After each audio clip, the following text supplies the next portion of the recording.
여러분, 오늘은 4차 산업혁명과 영산의 3.1일제적 공동체 2부 강의를 진행하겠습니다.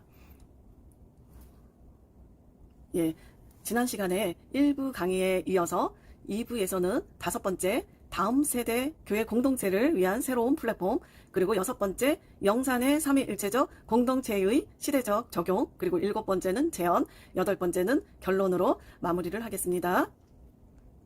그러면 5번째 다음 세대 교회 공동체를 위한 새로운 플랫폼에 대해서 한번 보시겠습니다. 4차 산업혁명의 눈부신 발달로 경제와 사회 전반에 부각되는 이슈가 있어요. 그것이 요새 플랫폼이라는 용어로 계속해서 사용되고 있는데요. 4차 산업혁명 시대를 함께 살아가는 현 시대의 교회도 그래서 플랫폼의 관점에서 탐구해 볼 필요성이 있다는 겁니다. 우리가 플랫폼이라는 용어는 원래 기차나 전철에서 승객들이 타고 내리는 승강장을 말하죠. 오늘날에는 다양한 종류의 시스템이나 서비스를 제공하기 위해 공통적이고 반복적으로 사용하는 기본 모듈, 어떤 또 서비스를 가능하게 하는 일종의 토대라고 할 수 있습니다. 그래서 그것은 제품, 서비스, 자산, 기술, 노하우 등 여러 형태에 적용되는 것을 볼 수 있는데요. 우리가 과거 기독교를 보면은 기독교가 로마 제국에서 국교가 된 이후부터 종교개혁까지를 한번 쭉 우리가 기억해 볼까요? 그러면 서구 사회에서의 가장 강력했던 플랫폼은 바로 교회였다는 사실을 우리가 쉽게 알 수 있는데요. 우리나라에서도 100여 년 전에 기독교가 들어왔죠. 그래서 그것이 최근까지도 아주 강력한 플랫폼을 제시해 왔습니다. 바로 교회가요. 하지만 최근 교회는 어떻습니까? 교회를 위협하는 막강한 플랫폼들이 등장하고 있습니다. 예컨대 이게 무슨 이야기냐면 주일날 교회와 다른 어떤 것을 선택해야 하는 기로에 있을 때 인간의 영혼력을 강하게 끌어당기는 그런 교회 이외의 플랫폼이 계속적으로 증가하고 있다는 것입니다. 저는 과거에 제가 대치동에서 재수생 목회를 했을 당시가 떠올라요. 제가 학생들에게 복음을 제시했을 때 대부분의 불신자 아이들이 어려서 교회에 단 한 번도 나가본 적이 없었다고 이야기하고, 그리고 심지어 제가 성경책을 읽어주면서 이렇게 제시했을 때 성경책도 태어나서 처음 봤다 그러면서 성경책이 이렇게 생겼구나 하면서 신기하다고 이런 얘기를 했을 때 제가 정말 충격을 받았습니다. 왜냐하면 저희 기성세대들에게 우리가 전도를 해보면 그들이 이렇게 말해요. 어려서 자기가 교회에 몇 번 가봤다는 말을 하는 사람들을 아주 흔하게 볼 수 있었습니다. 그들은 어렸을 때 성탄절이나 또 교회 문화개방과 같은 그런 교회 행사에 참여했던 그런 기억을 말하곤 하더라고요. 즉 과거에는 그들을 끌어당길 수 있는 강력한 플랫폼이 교회 안에 존재했던 것입니다. 하지만 지금의 시대는 오히려 교회가 모든 면에서 세상보다 뒤처져서 힘들게 따라가고 있다 보니까 우리 지금의 아이들은 어려서 교회에 나가봤던 그런 추억을 갖는다는 것이 점점 어려워지고 있는 것을 우리가 직면하고 있습니다. 그래서 이 시대에 우리의 신학은 다음 세대 교회 공동체를 위한 플랫폼을 반드시 제안해야 하는 그런 사명감을 가지지 않을 수가 없습니다. 그러면 그것의 첫 번째로 교회 공동체가 지향할 새로운 플랫폼을 한번 우리가 고찰해 보겠습니다. 첫째로는 만물 초지능 통신혁명을 통하여 초네트워크 사회를 지금 구성하고 있죠. 예, 그런 구성하는 소통과 연결의 시대가 지금 도래했는데요. 이 시대 위에 교회 조직과 공동체가 공적 차원의 담론을 오히려 우리가 주도해 갈 수 있는 기회를 가질 수 있다는 것입니다. 초네트워크를 통한 교회의 주도적 공적 담론이 형성된다면 우리는 사이버 세계 안에서도 하나님 나라를 확장시킬 수 있는 것입니다. 제가 요새 유튜브를 이렇게 많이 보다 보면은 이미 그런 것을 시작한 목회자들을 지금 너무나도 많이 접하게 돼요. 그래서 저도 막 그것을 보면 마음이 막 흥분되고 지금 마음이 바빠지더라고요. 우리 보이는 것이 다가 아닌 기독교, 이 기독교는 보이지 않는 것에 대한 위대한 가치를 가지고 있지 않습니까? 그러므로 그러므로 이 시대가 가시적인 세계에서 어떻게 가고 있습니까? 비가시적인 세계로 진입하는 시대, 이 시대를 맞이하고 있어요. 근데 우리가 이때 두려워할 필요가 전혀 없는 것입니다. 가시적인 교회 공동체뿐만이 아니라 비가시적인 교회 공동체들이 어떻게 돼야 돼요? 비가시적인 교회 공동체도 이제는 수없이 많이 생길 수밖에 없는 것이고 또 생겨야 당연한 겁니다. 그래서 그렇게 될 때 우리가 온 우주에 하나님의 나라가 가득해지는 것 아니겠습니까? 그리고 두 번째, 인격적 인간관을 기반으로 하는 공동체 형성을 우리는 말해야겠습니다. 삼위일체 하나님은 인격적인 공동체로서 서로가 서로를 위해서 존재하시죠.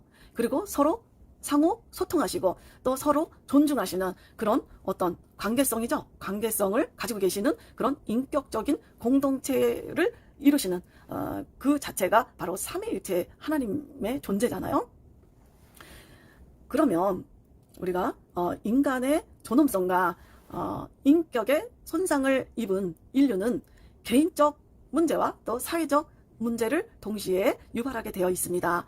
기계로 끊임없이 변환 가능한 인간도 기계도 아닌 형태를 두고서 사람들이 지금 인간 존중을 논하는 그런 착각에 빠져 있는 이 시대, 이러한 시대의 사고 체계 안에서는 인간의 근원적인 무엇이 생길까요? 소외감과 우울감이 창궐할 수밖에 없는 것이죠.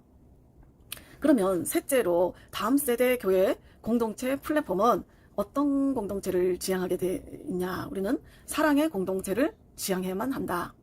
이것이 우리의 가치고 이것이 우리의 경쟁력입니다. 그래서 성경의 가르침을 보면 이 기본이에요. 이것이 하나님 사랑과 이웃 사랑으로 귀결된다는 거 우리 다 아시잖아요. 그러면 나와 내 이웃은 바로 하나님의 형상이 투영된 존재들로서 그들은 눈에 보이지 않는 우리 하나님을 섬기듯이 우리가 눈에 보이는 하나님의 형상들을 바로 우리가 섬겨야 되는 것이죠. 인류는 과거보다 더 큰 외로움과 상실을 느낄수록 사랑에 대한 갈증을 가지게 됩니다. 이에 기독교는 오직 삼위일체 하나님만이 인간의 이러한 근원적 열망을 충족해 줄 수 있는 바로 아주 근원적인 해결이라는 이것을 우리가 주장해야 합니다. 하나님과 사랑의 관계를 맺은 사람들의 공동체, 이 공동체는 세상에서 주고받는 그런 우정과 비교가 안 되는 능력이 있다는 거, 이러한 사실이야말로 공동체 안에서 삼위일체 하나님께서 계속적으로 일하고 계신다는 증거가 되는 겁니다. 바로 이 능력이 있다는 것이 그 증거가 될 수 있는 것이죠. 그러면 두 번째, 초연결 시대의 4차원 영성과 성령 공동체에 관해서 보실까요? 4차 산업혁명 시대는 이전의 산업혁명 시대와는 다르게 영적인 세계, 바로 영적인 세계를 이해할 수 있는 연결 코드가 많다는 특징을 가지고 있습니다. 현 시대의 4차 산업혁명은 물질적인 것을 초월하여서 4차원적인 범주를 공유하는 듯합니다. 4차 산업혁명은 바로 실제와 가상세계를 통합하는 혁명이라고 할 수 있습니다. 이것으로 정리된다고 말할 수도 있어요. 이 한마디로 정리될 것 같아요. 4차 산업혁명은 예컨대 증강현실이라는 말이 있죠. 증강현실은 현실에 이미 존재하는 이미지의 가상 이미지를 겹쳐 하나의 영상으로 보여주는 기술이에요. 그러니까 예를 들면은요, 이미 이제 나온 기술인데 우리가 옷을 사러 간다 하면은 이전에는 이 옷이 나에게 어울리는지 알아보기 위해서는 일일이 그 옷들을 다 갈아입어 봐야 되는 번거로움이 있었습니다. 그러나 이제는 마음에 드는 옷이 있으면 그것을 여러 벌 가져와서 그 데이터를 거기다가 입력해서 넣으면 내 앞에서 즉시 그 옷을 마치 내가 입고 있는 것 같이 바로 보여주는 거예요. 그래서 상상을 통해서만 예측 가능했던 그것을 이제는 그대로 현실처럼 보여주는 그 기술이 이미 사용되고 있는 것을 우리가 요새 보고 있는데요. 그래서 상상을 통해서만 우리가 희미하게 볼 수 있었던 가상세계를 이제는 눈앞에서 직접 현실화 시켜서 보고 있다. 이게 우리가 영적인 부분에서 많이 이야기하던 이야기랑 너무 유사성을 가지고 있는 것 같아요. 우리가 요즘에 클라우드라는 말이 또 많이 사용되고 있죠. 클라우드. 컴퓨터 용어인데 이 말이 무엇이에요? 말 그대로 공중의 구름처럼 둥둥 떠다니는 그런 공간이죠. 그래서 개개인이 눈에 보이지 않는 각자의 구름을 보유하고 있다고 말할 수 있죠. 그래서 인간의 우리 눈으로는 볼 수도 없고 만질 수도 없어요. 그런데 그것이 그렇다고 해서 없는 게 아니죠. 비기독교인들도 눈에 보이고 그런 것만 믿을 수 있다. 이렇게 이제 말할 수 없는 시대인 거예요. 눈에 보이지도 않고 만질 수도 없지만 분명히 실제하고 있는 존재라는 것을 이들은 다 인정하죠. 이것은 마치 기독교의 4차원적인 신비의 그 진리들처럼 말입니다. 예, 이런 속성을 가지고 있다는 것입니다. 그러면 세 번째로 삼위일체 연합과 일치의 시대적 이해를 한번 우리가 접목시켜 보겠는데요. 지금의 시대가 바로 초연결과 초지능을 특징으로 하는 시대죠. 그래서 인공지능 기술이 기존의 기술과 융합이 돼요. 융합이라는 말이 엄청 많이 나와요. 4차 산업혁명에서는. 그래서 융합되거나 그리고 신기술과 결합되거나 같은 비슷한 얘기죠, 사실. 그래서 네트워크를 통해서 하나로 연결되고 또 융합된다. 그래서 4차 산업혁명의 여러 속성들은 크게 두 가지 차원에서 기독교의 핵심 교리와 연결지을 수 있는 어떤 통로, 이해할 수 있는 매개체를 가지고 있다. 이렇게 한번 우리가 또 시도해 보겠는데요. 그러면 4차 산업혁명이 추구하는 그 속성이 있죠. 예.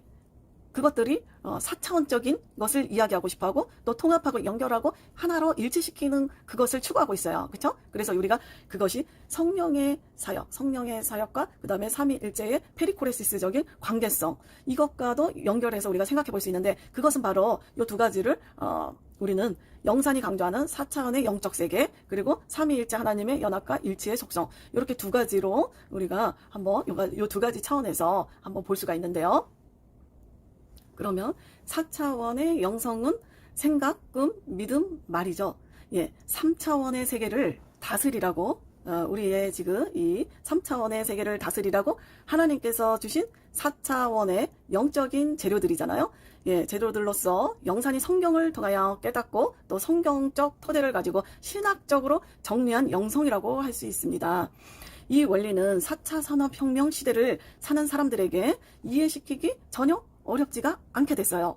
이 시대는 눈에 안 보이는 것도 실제로 존재할 수 있다는 것을 인식하도록 교육되어졌죠.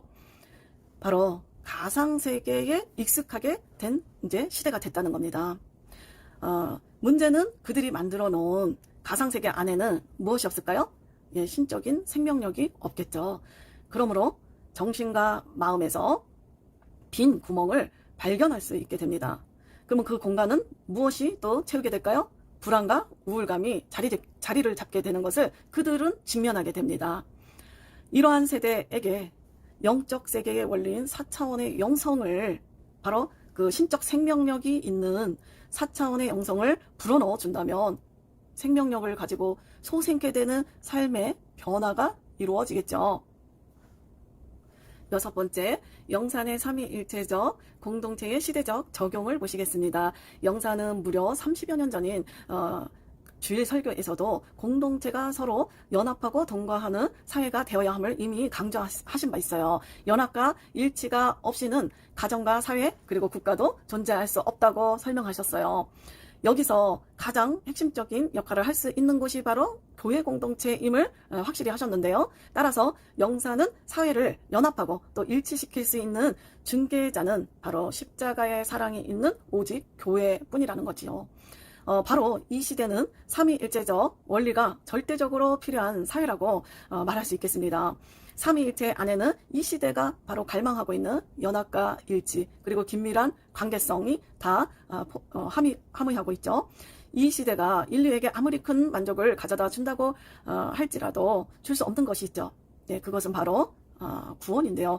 이 구원은 거듭나 새 사람으로 살아갈 수 있도록 하시는 성령의 도우심만으로만 가능하죠. 결론적으로 구원은 시대를 초월하여 언제나 변하지 않는 삼위일체 하나님으로부터 오죠.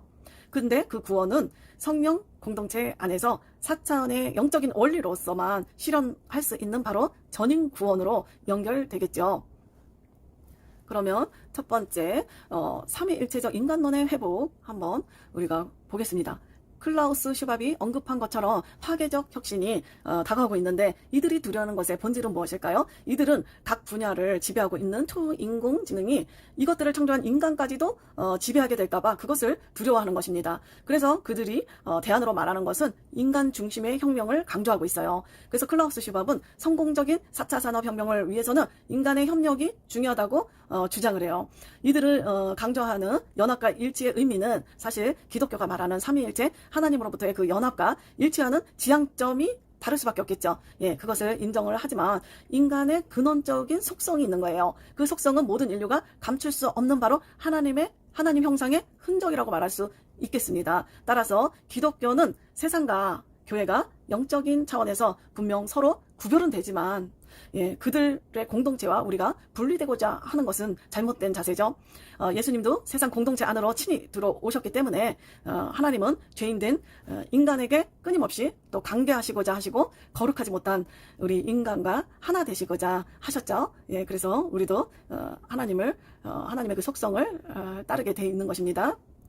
그래서 우리는 이 세상 피조세계 공동체를 향해서 삼위일체 하나님과 함께 손잡은 그런 페리코레시스를 이뤄야 하는 것이 마땅한 것입니다. 그래서 기독교적 차원에서의 인간론을 논할 필요가 있습니다. 지금 저번 시간에도 잠깐 언급했지만 클론 및 우생학적인 생산을 통해서 인간의 개조 이런 것들이 일어나고 있는데 바로 사랑의 공동체 안에서의 관계성에 심각한 균열을 가져오게 됩니다. 이것은 피조 생태계에 대한 엄청난 폭력이라고 할 수 있습니다. 그리고 더 다른 또 심각한 그 심각성은 하나님의 권위에 대한 도발이 되겠죠. 그리고 그것은 하나님의 창조권에 대한 심각한 도전이라 할 수 있겠습니다.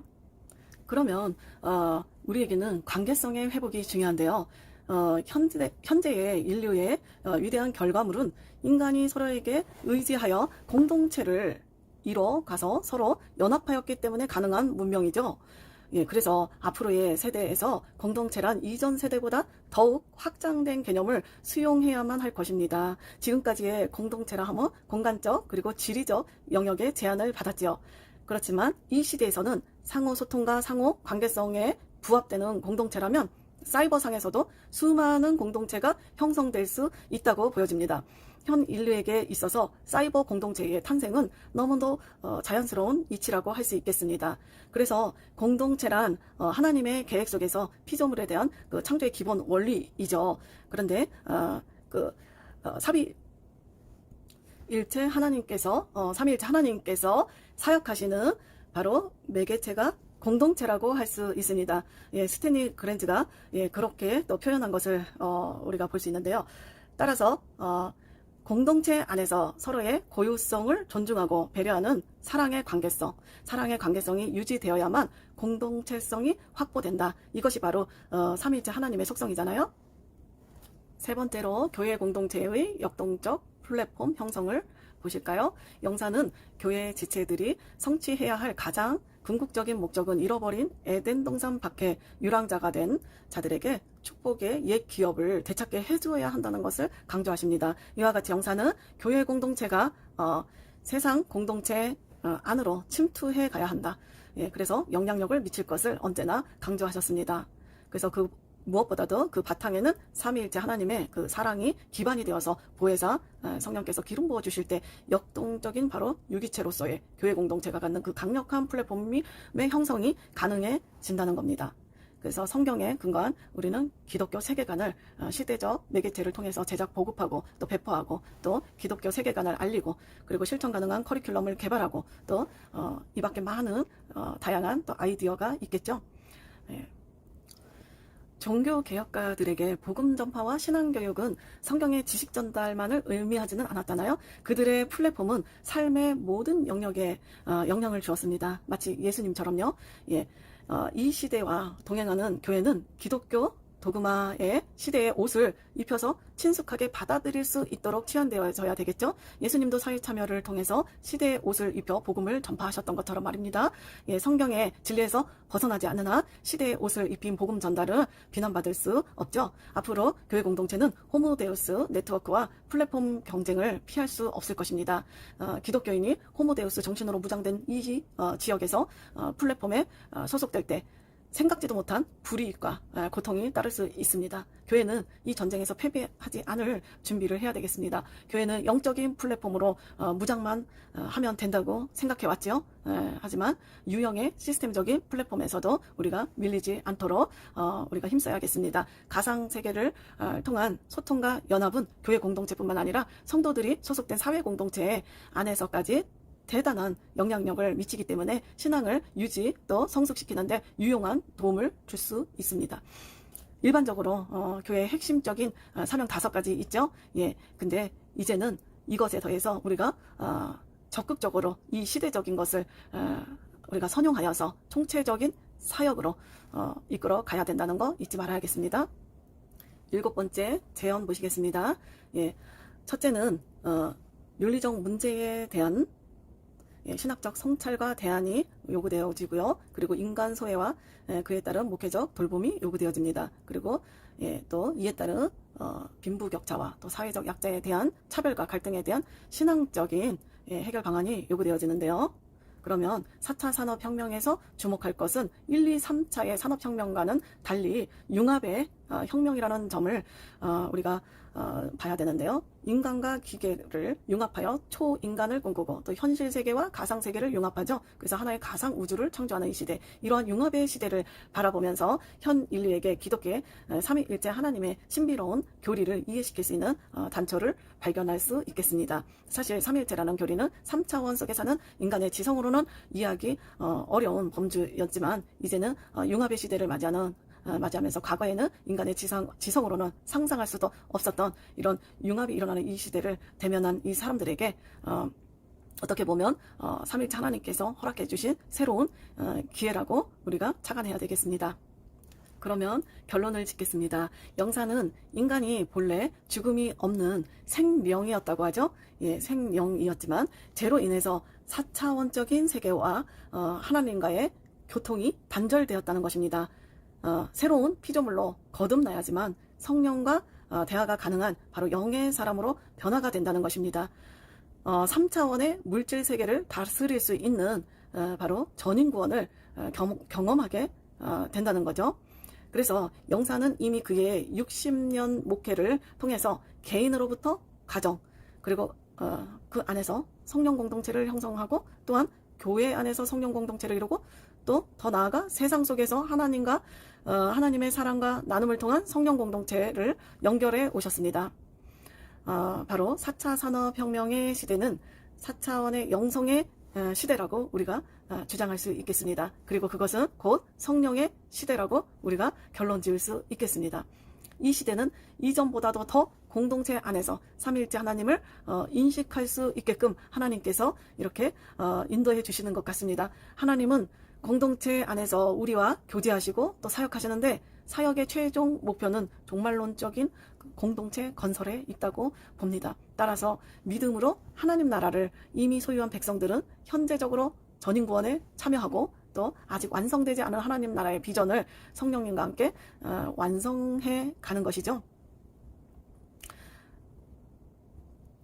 그러면 마지막으로 4차 산업혁명 속에서 영산의 삼위일체적 공동체가 이 시대에 주는 의의를 한번 마지막으로 정리해 보겠습니다. 첫 번째로는 보이지 않는 것을 일상으로 말할 수 있는 이 시대를 향하여 영산의 목회적 경험을 통해 신학적으로 정립한 바로 4차원의 영성을 공동체에 효과적인 플랫폼으로 제시하여서 복음에 선용할 수 있다는 겁니다. 둘째, 이 시대에 소외되고 또 훼손된 인간상, 이런 인간상에 대하여 영산의 삼위일체적 공동체가 지향하는 전인구원을 통해서 회복된 자화상을 제시함으로써 건강한 기독교 공동체를 확장해 갈 수 있겠습니다. 세 번째로 개별성과 보편성을 동시에 추구하는 지금의 초연결 시대, 이 시대는 삼위일체의 속성을 마치 모방하는 듯합니다. 영사는 그가 특히 강조하는 성령 충만의 신학을 통해서 개개인 안에 내주하시는 성령의 연합과 일치를 이끌어내어서 삼위일체 하나님과 페리코레시스를 이루는 삼위일체적 공동체를 이미 구현해 오셨습니다. 이 원리는 지금도 여전히 변하지 않는 삼위일체의 원리를 근거로 하기 때문에 4차 산업혁명의 시대에도 여전히 다양한 기독교 플랫폼 형성이 가능하다고 볼 수 있겠습니다. 공동체는 하나님이 우리 안에 현존하시고 사역하시기 위해 필수적인 공간이다. 예, 바로 스탠리의 말처럼. 예, 그렇기 때문에 영산이 공동체 안에서 강조하는 에덴의 전인적 회복. 예, 이것은 바로 하나님의 의지이시고 또 삼위일체, 또 공동체, 신학이 추구해야 할 정점이라고 보여집니다. 여러분, 이로써 2부 강의를 마치겠습니다. 수고 많이 하셨습니다. 할 정점이라고 보여집니다.